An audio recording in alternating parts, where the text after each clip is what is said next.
السلام عليكم، مرحبا بكم اليوم مع حلويات ادم. وصفتنا ديال نهار اليوم عباره اللي غادي تكون حلوه التمر او الغرس اللي كيحماق عليها الكبير والصغير. كتجي كتذوب في الفم، مقادير بسيطه بزاف بزاف، والاهم بدون خميره كيماويه. وصفه سهله وناجحه وكتجي كتذوب في الفم. نتوما ما عليكم غير تتابعوا معايا المقادير وطريقه التحضير. بسم الله، نبداو على بركه الله في الوصفه ديالنا.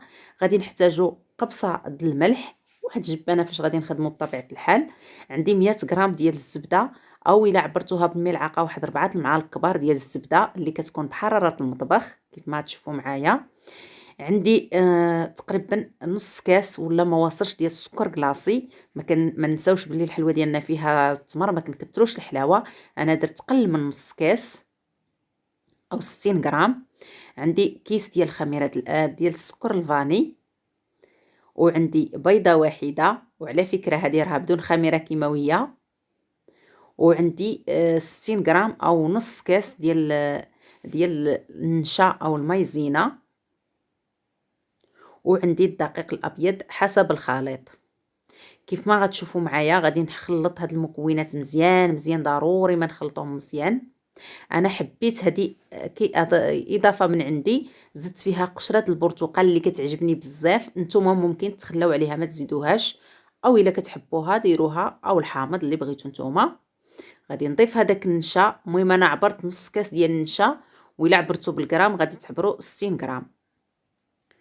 غادي نديروا الدقيق الابيض كيف ما غتشوفوا معايا. غادي نعبر لكم حتى هو بالكاس تقريبا. غادي ندير واحد 2 كيسان واحد المهم تبعوا معايا، غادي تشوفوا معايا. غادي نوريكم الكاس شحال بقى لي فيه.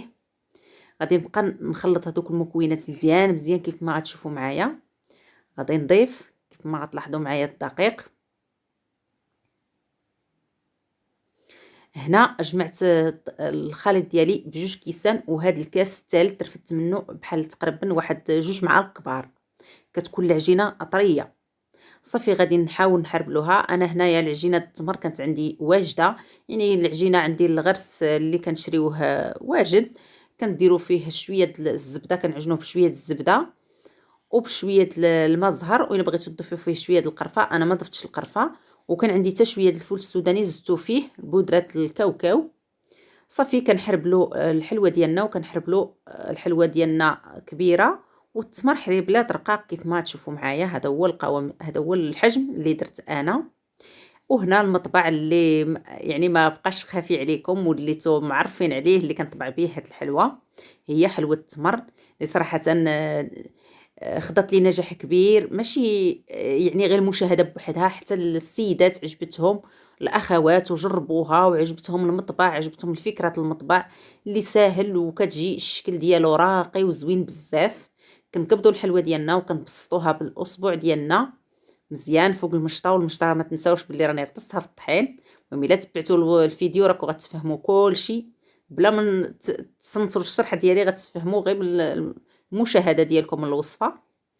صافي هنا انا جبت غير هنا واحد المغلقه ديال الحديد باش تجيني قد هكذا الحجم ديالهم مقاد. هكذا نصاوبوا لها الشكل ديالها، تجي الشكل ديالها مقاد وزوين. هنا غادي نحيد المغلقه ديالي بكل سهوله، وكتصبح السواقه ديالها زوينه بزاف.